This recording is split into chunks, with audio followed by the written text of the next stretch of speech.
आज supreme court का फैसला देखने के बाद ओवैसी के इसलिए होश उड़े हुए हैं। ओवैसी का आज क्या हाल है, मौलानाओं का क्या हाल है, ये आगे आपको बताऊंगा। लेकिन कुछ लोग बिना कुछ समझे सुप्रीम कोर्ट के आज के फैसले पर उछल रहे हैं। ये लोग वक्फ कानून के कुछ प्रावधानों का हवाला देकर कह रहे हैं कि सुप्रीम कोर्ट ने इन प्रावधानों पर रोक लगाकर नरेंद्र मोदी को झटका दे दिया, जबकि सच यह है कि इन प्रावधानों पर रोक से कुछ ज्यादा फर्क पड़ने वाला नहीं है। कोर्ट ने वक्फ कानून के किन प्रावधानों को रोका उसके बारे में भी आपको बताता हूं। पहला जिस पर कोर्ट ने रोक लगाई, अंतरिम रोक भी कह सकते हैं आप, कि कलेक्टर को प्रॉपर्टी विवाद पर निर्णय लेने का अधिकार नहीं होगा, इस पे तो रोक लगाई। अब जिला कलेक्टर का यह फैसला नहीं ले पाएगा, जिला कलेक्टर यह फैसला नहीं ले पाएगा कि कोई संपत्ति वक्फ है या नहीं। दूसरा, वक्फ संशोधन अधिनियम 2025 के उस प्रावधान पर रोक लगाई गई जिसके तहत किसी व्यक्ति को वक्फ बनाने के लिए कम से कम 5 सालों तक इस्लाम का अनुयायी होना जरूरी था। तीसरा, सुप्रीम कोर्ट ने आदेश दिया कि केंद्रीय वक्फ परिषद में कुल 20 लोगों में गैर मुस्लिम सदस्यों की संख्या 4 से अधिक नहीं हो सकती। राज्य वक्फ बोर्डों में कुल 11 लोगों में से गैर मुस्लिम सदस्यों की संख्या 3 से अधिक नहीं हो सकती। ये वो 3 प्रावधान है जिस पर रोक को ही इंडी गठबंधन अपनी जीत बताने लग गया। जो लोग कह रहे थे कि पूरा कानूनी गैर संवैधानिक है, वो कानून वैसा का वैसा ऑलमोस्ट आ गया, उस पर वो कुछ नहीं बोल रहे हैं। ये 3 चीज पे कह रहे हैं कि जीत गए हम लोग।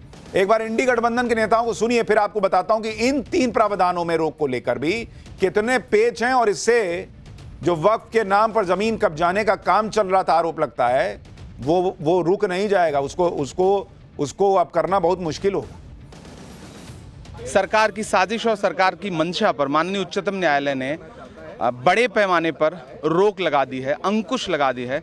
तो पूरे देश में अपनी ज़मीनें दान करने वाले लोग, धार्मिक कामों के लिए, सामाजिक कामों के लिए, जिनको ये डर था कि सरकार उनकी ज़मीनें लूटने की कोशिश करेगी, फौरी तौर पर उनको बहुत बड़ी राहत मिली। जो फैसला आज आया वो एनडीए के मुंह पे एक ऐसा करारा तमाचा है और पूरे देश के लोग, सर्वोच्च न्यायालय के हम सब लोग कृतज्ञ हैं कि उन्होंने एक ऐसा फैसला दिया, चाहे वो रजिस्ट्रेशन का फैसला हो, चाहे वो सीओ का फैसला हो, चाहे वो मेंबर्स के नॉन मुस्लिम मुस्लिम होने का फैसला हो। और हम ये समझते हैं कि ये एक बहुत ही अच्छी शुरुआत है। पार्टी ने भी जो है पिटीशन दिया है, तो अभी जो भी न्यायालय का जो फैसला है हम लोग स्वागत करते हैं। इसमें एक ही मजहब के लोगों को जो है निशाना बनाया जा रहा है। सिर्फ एक ही मजहब के जो इदारे हैं, जो प्रॉपर्टीज़ हैं, उन्हें एक बिल के तहत जो है उनको इस कानून के दायरे में लाया गया। अच्छी बात है कि सुप्रीम कोर्ट ने भी इस चीज़ को समझा है। वक्फ कानून को लेकर सुप्रीम कोर्ट ने आज जो फैसला सुनाया उसको लेकर मौलाना भी हालांकि बटे हुए, अलग अलग राय दे रहे हैं। ये जो अलग अलग राय है, जरा इसको भी सुनिए, फिर आपको बताता हूं मुस्लिम चौपाल में क्या हो रहा है।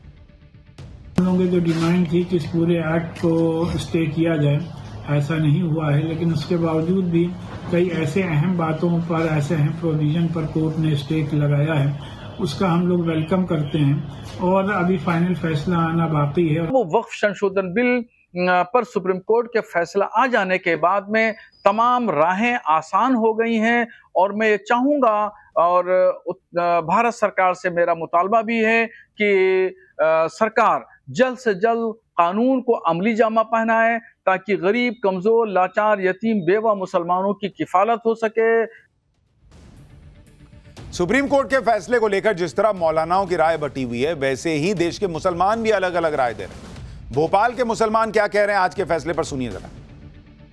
नहीं, क्या कभी कहीं खुशी और कहीं गम, कहीं आपने खुशी दी है तो कहीं 3 को सर पे थोप के गम दे दिया है। ये कि मेरे अंगने में तुम्हारा क्या काम है। हम किसी देश की, भारतवर्ष के किसी भी मंदिर की संस्था में, ट्रस्ट में, किसी पूरे हिंदुस्तान में कोई एक मेंबर अगर है तो सरकार बताए तो हम पूरे कमेटी में आप गैर मुस्लिम भर दीजिए, हमें एतराज नहीं होगा। देखिए, ये संतोषजनक फैसला नहीं, ये संतोषजनक फैसला नहीं है जी। सबसे पहले तो ये है कि आपने चलो कलेक्टर पे रोक लगा दी, ठीक है। दूसरी बात, आपने 3 लोगों को शामिल कर दिया, इसका मतलब ये आपने सर पे तलवार लटका दी हमारे ऊपर। कि जो हमारे खिलाफ है, ये हमारी जमीन हमें मिलना चाहिए भाई। अगर कोई जमीन है या मकान है तो आपका मकान है, उसमें हमें हिस्सा देंगे आप? नहीं देंगे। और नहीं पाक नसीब में रखेंगे तो हमारे जमीन में आप क्यों हिस्सा मांग रहे हैं? ऐसा नहीं होना चाहिए ना। फैसले संतुष्ट नहीं संतुष्ट नहीं है।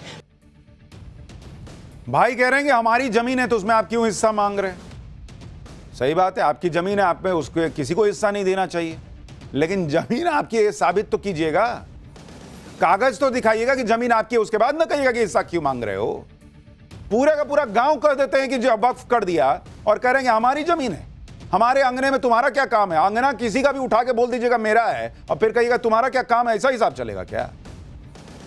वक्फ कानून पर सुप्रीम कोर्ट के आज के फैसले से कुछ लोग भ्रम की स्थिति बना रहे हैं, लेकिन हमने आज के फैसले का पूरा मतलब इसलिए समझाया कि आपको समझ में आए कि इस देश में जो फर्जी सेक्युलरिज्म चला है कि उठा के एक को दे दो सब कुछ और दूसरे जितने धर्म हैं वो एक तराजू पर, और वोट बैंक के लिए मुसलमान एक तराजू पर, यह कैसे चलेगा बॉस? किस धर्म के पास यह अधिकार है कि वो वक्फ बाय यूजर कर सकता है?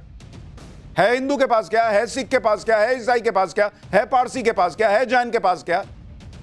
कि नहीं मेरे पास कागज नहीं है लेकिन मैंने वक्फ कर दिया तो कर दिया, मैंने दान कर दिया तो कर दिया। आज तराजू बराबर हुआ है, उस पे भी आग लगी हुई है।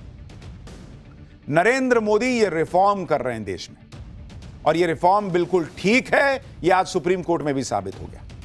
लेकिन इंडी गठबंधन को जो हर रिफॉर्म पर कूदने लगता है, उसको दूसरा झटका फिर सुप्रीम कोर्ट में ही लगा आज, और वो झटका था एसआईआर के मामले पर, क्योंकि कोर्ट ने 7 अक्टूबर तक सुनवाई स्थगित कर दी।